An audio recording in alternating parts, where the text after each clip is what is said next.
Yo, what's good, people? It's your boy Tamar, living out another day. As usual, it's been a while since my last vlog, but I've still been out here. I've still been doing things. Most of that's been working, but there's still been a lot of things to do and I have a lot of things to experience. This vlog is going to cover my trip to Guilin. I must have gone nearly a month ago now. It's what, the 22nd today. But I actually went on the 1st to the 5th of May for the May Day holiday. It was good. It was hella good, but it was tiring. And while Guilin is a beautiful place, it gets really repetitive after a while. One thing I did get from that was this. We went to one of the ancient towns and I got like a bracelet with the characters for my name written on it. I'll take a close-up photo because it's going to end up blurring out. Expensive as shit. Well, not expensive as shit. It was more expensive than I'd be willing to pay in a normal situation. But when I go away on trips, I never end up actually taking stuff back that reminds me of the trip in the long term. I don't really wear much jewelry. I actually got rid of the tags that I usually wore. I just thought, hey, you know what? Why not? Splash out a bit. Enjoy myself. Let me just embellish my life a little bit for a change. Yeah, so the first day, I can't even start from the first day. I gotta go from the day before the first day. So the day before the first day, I went with some of my friends to like a harbor kind of resort in the west of Shanghai. And it's real nice, it's close to a lake. So we went there, stayed a night, just played games, drinking. The next day, got up, we went on a boat for like an hour and a half or so. Went on a trip, just chilled, vibed. It was nice. Then we came back to Shanghai where I didn't even have time to really do much at mine. But then the weather was going to be crazy. It was predicted to have a lot of storms over the next week in Guilin. So what I did do was rush back to mine, drop off some of the clothes that were in my bag, because I had a big bag I was planning on just taking straight to the airport. Throw some of that down. It was hot at the day, so I grabbed a shower, put in some extra vests, put in some extra shirts, took out some of the joggers I was going to bring and change that for shorts. Headed straight to the airport. I wasn't even in my house for like half an hour. So I was crazy tired when I got there. That's enough of the intro. From then on it got like more scenic. So the second day we went riding up to the Longji terraces. But before we got there, there was like a show for the minority group there. A minority group of, they have the longest hair, I think, in the world, if not in China, I'm not sure which one. But there was a show for that where they basically depicted the lives of the women, how they wash their hair and like the rice wine that they have there. Then we had like a wedding ceremony where they extorted the men. I got chosen to partake in this, and it's basically extortion and being violated. That's what it is. Violated. Okay? So they take you up, and I was there. I was saying, no, I ain't going. Because I don't want to do this shit. None of them are cute. I don't want to go up there and have everyone look at me. And there ain't even a lot of people. So you pay 50 kwai entrance anyway. Take you in. And then after the guys are chosen for something that I didn't even know what the hell I was about to do. Went up there, then standing in line and stuff, and all the while you're standing in line and people are like walking around and doing their dances and stuff, they're just grabbing everyone's asses, and you can see in some of the videos that some other people took, and if you just look down the line, like I'm glancing left and right, like I don't know what the hell I'm supposed to do, and their accents are pretty thick, and the guys are just like jumping and bouncing because we're not expecting this, and they're just being grabbed. Then we get taken to another room where, what do we have to do? Yeah, we had to get a gift and give it to like the assigned person that we were with for the performance, which we then had to buy.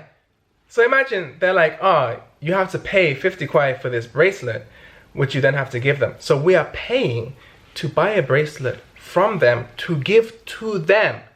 I am paying to give you your own bracelet for the show, and you can't really say no because it's like that's the peer pressure of it. So they bring you into the back. So the audience is no longer there, but they're like, oh, you got to use these rings in the performance, but you can't get the ring unless you pay. So like the only option is to be like, now.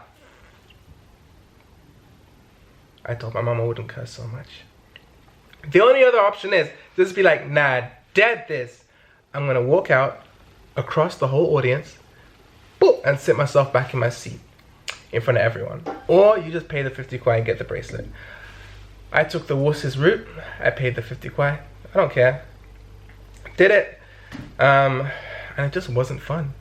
It was an experience. An experience doesn't always have to be fun.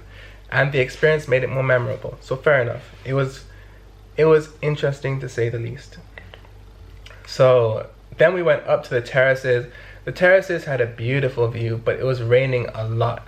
And because you have to climb up a lot of the stairs to go up to where our hotel was. This is all on the second day, yeah.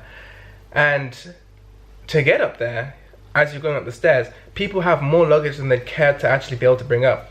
Then there are these old women and old men who charge you to just take your stuff up for you.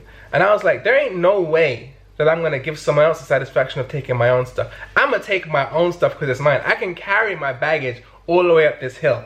And they're like, no, it looks heavy, it looks heavy. I'm like, yeah, it does look heavy, so I'm gonna carry it. I'm good. I've been hiking. I brought this, I can carry these burdens. And these old women are taking people's luggage, strapping it to these baskets and carrying up the hill. I'm like, these people are strong as fuck. Excuse the language. These people are strong as hell in their old age. I got a photo of some of them actually, and they're just like putting it on their back, hoisting it up, march. And the funny thing is, they met us to the top. They met us at the top. So they were like walking up there faster than the people who had given them the luggage to carry. I ain't saying I was slow. I was keeping pace with everyone else, okay? So like I was carrying my burdens. It was fine. I could have beat them to the top. I reckon I could have beat them to the top. That's my competitive spirit talking right there. But you know how it goes. So then we spent the next day. Well, that day as well. It was sometimes it went really heavy rain, really heavy rain, and sometimes it was actually just okay. But the view up there is beautiful.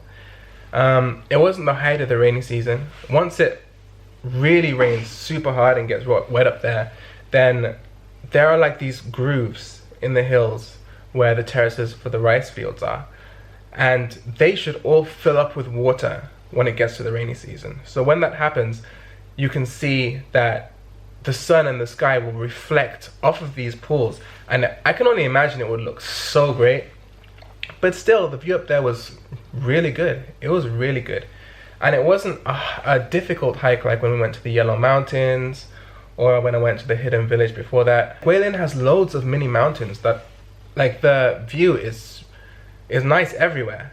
Especially in Guilin City. At first I thought, these, like, we're just driving in the bus as well. I'm like, did they install mountains in the cities? Like, why would you do that? This is just effort. Because in the middle of the city, you'd see like just a mountain. And I'm like, this is just extravagance. And then you leave the city and you realize the city was just built with the mountain there. Like it's just been built around it because there are so many of them. But again, after driving in a coach for a couple of days, it gets a little boring. But it was great to see. So we climbed those. Third day, we went down. What's the name of the place we went to? Let me check this real quick. So third day, we went down to Yangshuo County and Shandong Mountain, which were really nice as well. But again, it was kind of repetitive, but we just went up one of those things, one of the mountains.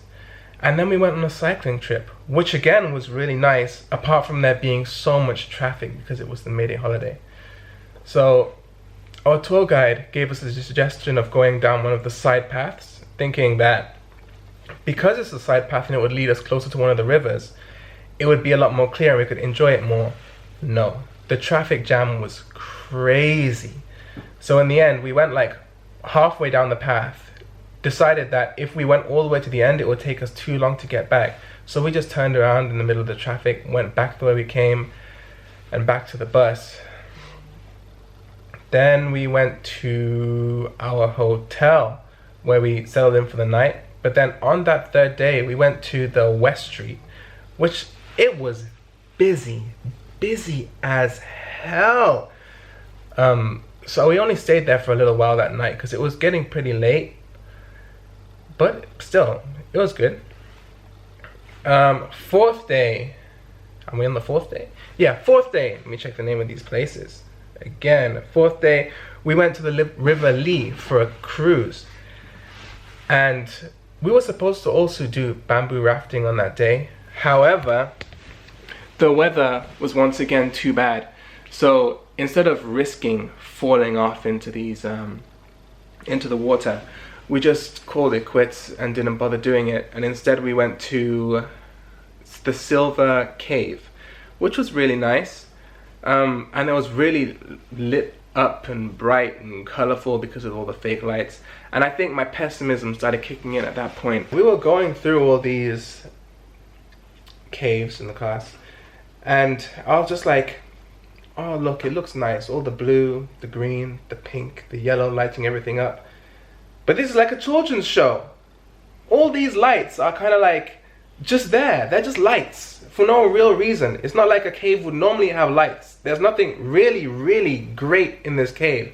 If you took out the lights and just used normal white lights, it wouldn't look very nice. Which makes sense because it's a tourist attraction. But I thought it was like childish. It's like showing me something boring and putting a light on it and expecting me to be like, this is amazing. This is good. This is real good. No.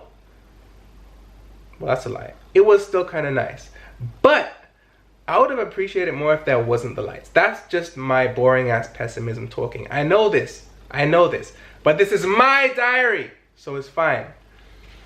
When we were going to some of the places, let's just say, our tour guide knows how to talk. She can talk and talk and talk. And sometimes I would zone out until my name was called. And I don't know why my name was called when obviously I'm listening to music, I'm looking out the window, I'm dreaming, I'm lost, I'm emotional. Okay, I'm just looking at mountains and I'm imagining myself in a movie setting or something. I am the main character. And then I get called and I'm no longer, because I'm like having to listen to someone else talk. And it's great to have these informational parts, but I don't want to listen to this information for an hour. I want to listen for 10 minutes. Tell me the detailed points. Don't tell me the points again and again and again like I do when I make these videos. But that is besides the point. There was one point, she was trying to get me in hella trouble. We went to the mountains and we were on the rice terraces. And she was saying like, there are certain traits that men look for in the women up there in these mountains. And why do they look for these women? And what are the traits? And then I'm there, I have my earphones on here through, so I can hear her in the background just whittling away. And then I hear Tamara, and I'm like,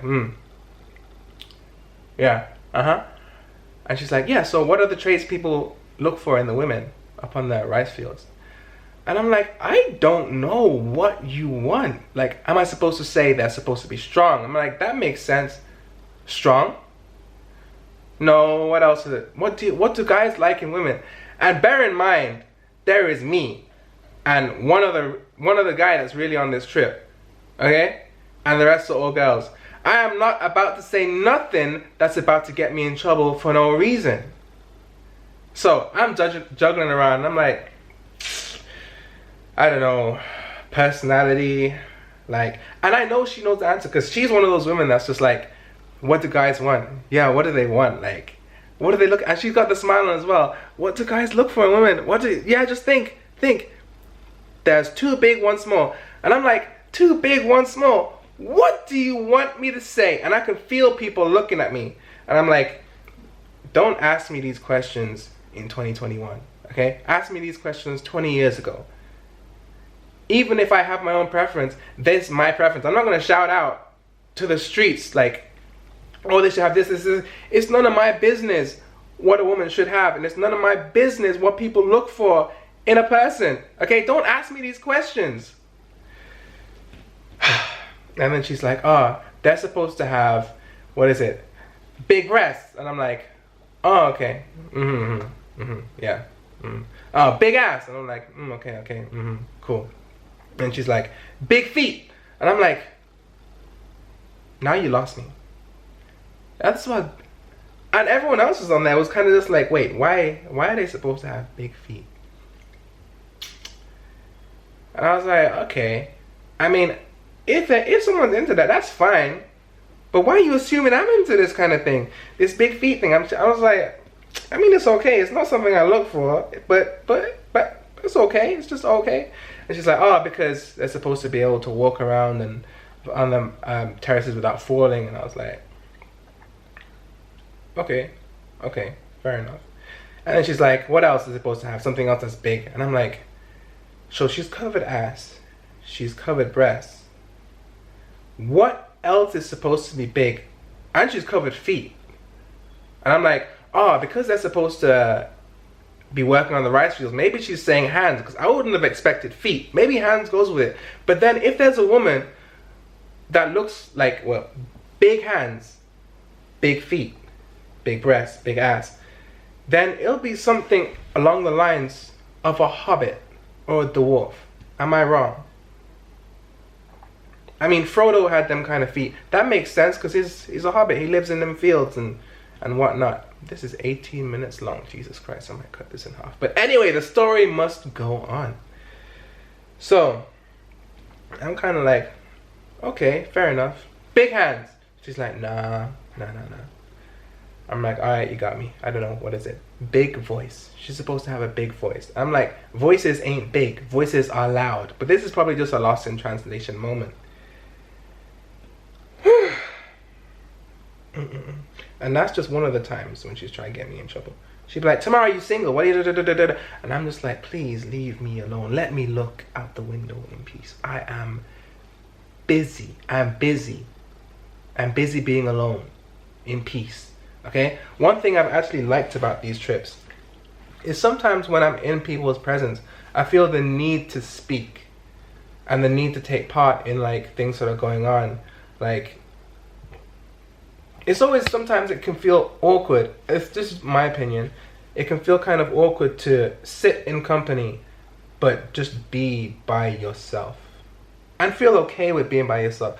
And going on some of the trips where I've gone on them with a group, but then people that I don't know, is that often I feel okay with not having to talk to people. Like, I don't mean in a bad way, like I just don't like this person, but sometimes, a lot of times, I just want to chill and be silent. And I don't feel as uncomfortable to just put in my earphones and let people talk around me without having to engage in the conversation because it's something that doesn't really interest me, or I'm just not really feeling like talking at that point. And I kind of, it's a nice feeling. Kind of like just to chill. It's calming. And I don't have that like that nagging bit of self-consciousness that fits around. Like, do they think I'm being boring or that I don't like them? That's fine if they do. But it's not that. It's just that I want to chill. Where was I? Then we went to a theater show on the 4th day.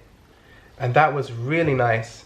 Like, it was all in Chinese. And I felt like my Chinese classes were really paying off at that moment because there are a lot of the moments there where I could actually understand what was happening in the show, although I didn't like get the finer details and the more complicated bits. There's a lot that I could like just get the gist of what's happening. And it was beautiful. Like, I don't go to the theater so often, so I don't know if it's normal to have people running on the walls and hanging down on zip lines and floating carpets going down.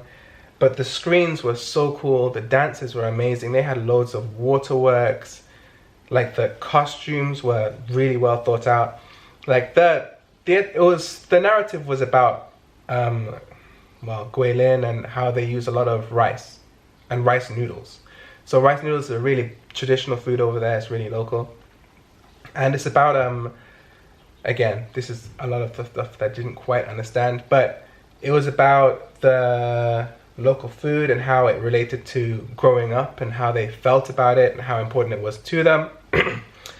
And it was like going into war, and it had loads of battle scenes and fighting scenes, and it had the goddess of love that was there. The details elude me, and this was nearly a month ago, so I've forgotten quite a bit of it. I wrote down like a chunk in my notebook just to try and like get everything down in my head. So that's why this is 22 minutes going on now long. I'm going too slow. Last day in Guilin was just a walk around this I forget the name of it, but it's like a little town to do shopping and to look for gifts and stuff. It sucks. I don't mind shopping, but if I go on like on a holiday or somewhere, I don't want a day of shopping. Why? Because I don't really come somewhere else to shop.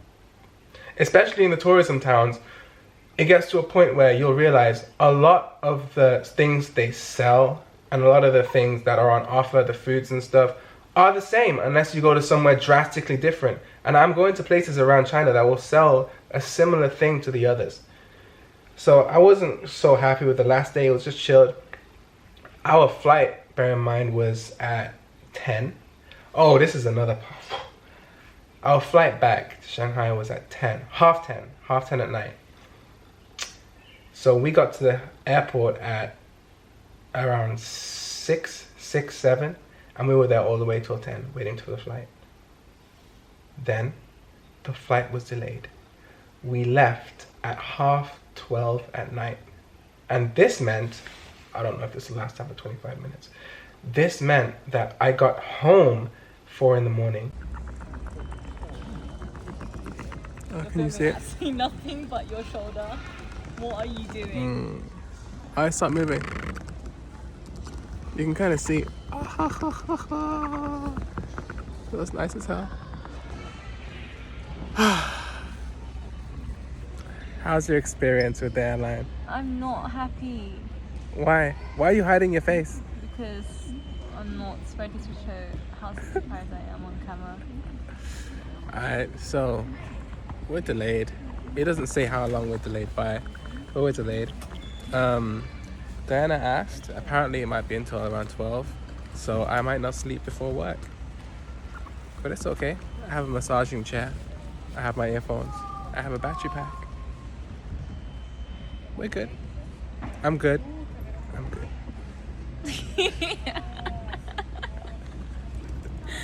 Yeah, you better change that we're good to I'm good, okay? Hakuna Matata, okay? Hakuna Matata. What the hell? Yeah, so we got home. I got home, sorry, at 4:30 in the morning. I had to wake up at 6:30 in the morning to get to work and get ready for this. I felt like I was dying for the whole day. I'm glad I had the foresight to cancel tutoring the day before though. So when I just finished work, I went straight home. But then I tried to stay awake until like 8, just so that I wouldn't end up taking a nap or sleeping inconsistently, waking up at like 2 in the morning, then having the jet lag. Oh my goodness, I haven't felt that bad in a long time. And you have like the mood swings from being tired, and I don't miss that. I've been thinking about this a lot lately as well. I'm not so much a social person as of late, and I'm trying to get that feeling back. Especially when I just came to Shanghai, I was really social. But now I feel like I'm just more comfortable in myself. I don't know sometimes if it's like I'm actually more comfortable in myself, or if I just find it harder to be around people for long periods of time, which is something that I worry about. I wouldn't say I worry like, oh, there's something wrong with me, maybe, but I mean like, I do really feel sometimes like if my comfort in being alone stems from me just being fine by myself, or me finding it difficult to be around people. They are two different things, although they kind of mean the same thing in some ways. Yeah, anywho, this video has gone on quite long. That was my trip to Guilin. I'll post photos from the housewarming. I've got a trip to the Avatar Mountains, or Zhejiajie, real soon, and I'll keep you updated. As usual, thanks for watching. I appreciate everyone who took the time out to watch it. I still appreciate those who didn't. And I've had a really good time keeping up with friends lately. I feel like I've been more on top of that. And I've been communicating a lot more with my family and the people that I used to study with and stuff. And some of the people I worked with over my time in Shanghai. Yeah, but I've like left the country, etc. But yeah, I've been feeling just okay. I've been feeling okay. And sometimes it's nice to just feel okay. but that's life. All right, peace out. And I appreciate those who took the time to take a look at the video.